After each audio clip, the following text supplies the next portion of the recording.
Engineering. The profession for the creatively minded. The home of fashionable eyewear, loud explosions, occasional malfunctions, and gadgetry so bad that even you can't bring yourself to use them. Now, I have to say that I was pretty underwhelmed with what Battle for Azeroth Engineering offered us. A lot of the gadgets were underwhelming, the goggles were the same model as the Warlords of Draenor design, cast times on bombs were a thing again, the weapons you could make were obsolete almost as soon as you'd finished crafting them. This, of course, was by no means unique to engineering, but, you know, still. Things certainly got better once we got our mittens on the Uber Spanner and its toys, but overall it's hard to give a pass mark for what was on offer. But fear not, fellow destructionists and masters of the whirligig, because Shadowlands engineering is shaping up to be a very nice cocktail of goodies at the moment, with more to come. Let's start with the most important things in life, the bombs. Now, this one should be familiar to anyone who has seen Monty Python and the Holy Grail. A few interesting points here. It still has a cast time. Well, I mean, I guess, you know, if you're going to be using the Holy Hand Grenade of Ardenweald, you'll need to consult the Book of Armaments. It inflicts holy damage, which is something I haven't seen for a long time, but it does kind of make sense when you're in the land of the dead and want to blow things up. And it has a 5-minute cooldown. Ooh, I hope they reconsider that last one. Most bombs have a 1-minute cooldown, and that's long enough, thanks. We also don't know if it will one-shot the Darkmoon Fair Rabbit yet. But surely it will. One thing you notice with the bombs this time are their different delivery systems. Now I have a landmine. Ho, ho, ho. I'm still not a fan of the cast time or the 5-minute cooldown, but the blasting away component could be very useful for those enemies who just want a hug but haven't showered in a while and can't take a hint. Oh my, now we're talking. This looks awesome. Just the thing for those targets who are off in a distance, having a coffee break with their mates. It doesn't actually say anything about the range, of course, but I'm imagining these things like spinning off into the distance and delivering fire, mayhem and complaints to the victim and anyone else who happen to be standing close by. It's going to be a lot of fun pulling mobs with this thing. So, we're off to a good start with the bombs. That cooldown, it's got to come down a few notches, but other than that, it's a pretty good start.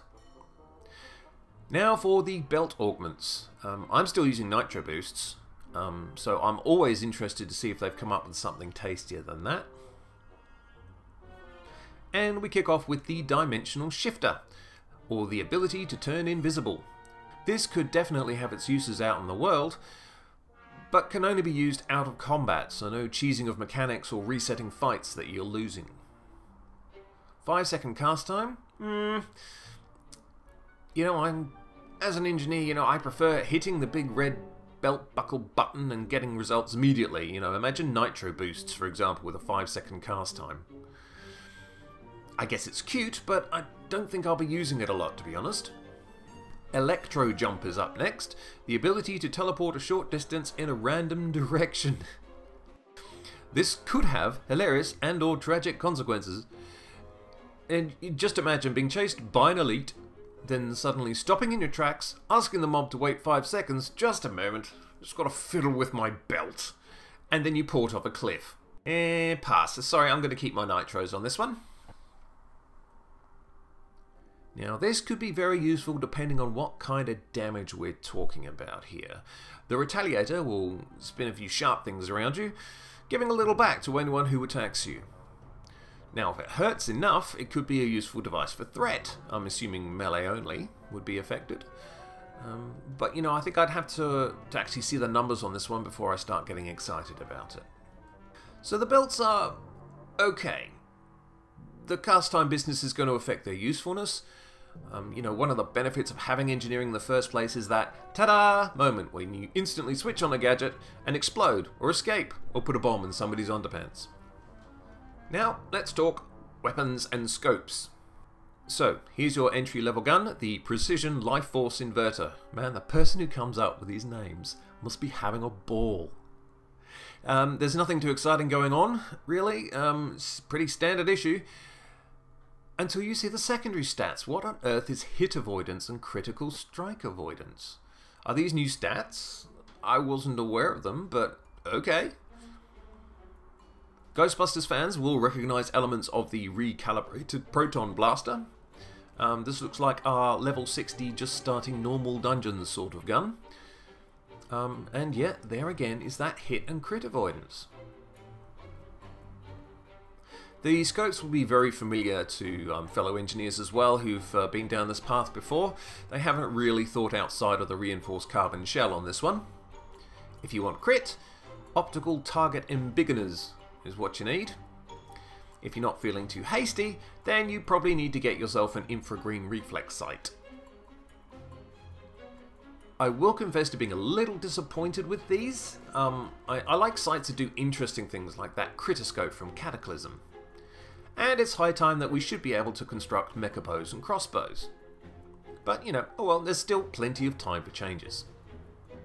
Now, as well as the usual component creations to make your technological marvels, Shadowlands introduces something new to the mix: optional reagents. These are items that can be added to crafted gear in order to improve them, and engineering has a few of these doodads in their inventory. For example, the necrostatic microcapacitor will increase the wearer's primary stat for completing world quests, which seems kind of useful. And then here's the hydrodynamic accelerators that will increase swim speed. Now, this is a neat idea with a lot of potential, especially for us earning gold pieces, and we need those because engineering has never traditionally been a great moneymaker. It is kind of dependent on whether or not the armor crafters can make gear that players actually want, something that was definitely an issue in Battle for Azeroth. But if they can, I reckon the microcapacitor at least will make us some decent coin. And now onto the eyewear. And I've got to say, I like what I see. Here's the tooltip for the cloth ones, the flexible ectoplasmic specs, so more Ghostbustery themes. This looks like your first set of Shadowlands goggles at level 60, and because you're crafting them yourself, you'll have 3 of the optional reagent slots available to fill as well to make these even stronger. And a new model as well, so that's excellent. I'll just cross over to Wowhead to give you a preview of these things. So here's cloth, leather, mail, and plate. They've got some cute animations, with the eyepieces zooming in and out and the little river of sparks travelling up the side. And most importantly, they look epic on gnome females. So, top marks, Blizzard, well done. It seems only appropriate to round this out with those gizmos that you'll be able to create that also have an outside chance of betraying you. And we've got some interesting candidates this time around. Now, if you're like me, you fall off stuff a lot. It's one of the reasons you became an engineer in the first place. So what could be finer than a device that redirects your fall damage to other people? I give you the Momentum Redistributor Boots. I love this idea. What a way to make a grand entrance. The only things you have to look out for is whether or not this is on cooldown while you're falling, and if so, that you know the keybind to your glider. I get the feeling I'm going to have a lot of fun with this thing. Now, we've all had those moments when a mob attempts to run away in fear. Now that's a thing of the past with the portable Micro Maw Cannon. 3-minute cooldown, and it specifies enemy players in the tooltip. I hope this can be used on mobs too. I assume you'll be able to, unless this is like a PvP only device. I'm kind of wondering what the range is as well. Could you haul casters in with this thing? It would be a tanking dream if you could. And in a continuation of the Ghostbusters theme, here's the Soul Trap. Interesting little blight to this, the ability to banish mobs for 60 seconds, reduced on players. It doesn't actually specify elementals only like the Warlock banish ability, so I guess you could CC anyone with this thing. Unless it backfires, of course. So yeah, I think that'll be a very useful little thing to have to hand. I think they've done really well here. These are things that you can tell will be actually useful out on the field, at least until the polarity is reversed and you're turned into a watermelon or something. Oh, lastly, we do get a standard issue Shadowlands teleporter on a 15-minute cooldown. and it looks like we get to make a pet too, which unsurprisingly is a mechanical battle pet. There are no mounts as yet, but it is still early days. So, overall, how is engineering looking? Well, like a big bag of fun, dipped in happy treacle and coated with giggle dust. Shadowlands engineering is looking a lot better than its predecessor for sure. There are a few concerns, of course, 5-minute cooldown on bombs being my main one, but I'm sure they'll get hammered out. There were some gliders mentioned in earlier builds, but they've been removed, but we'll still have our old faithfuls to fall back on anyway. So, what do you think? Are we destined for glory and gadgetry? Anything in particular catch your eye? Let me know in the comments. And until next time, Grumpy Gamer, out!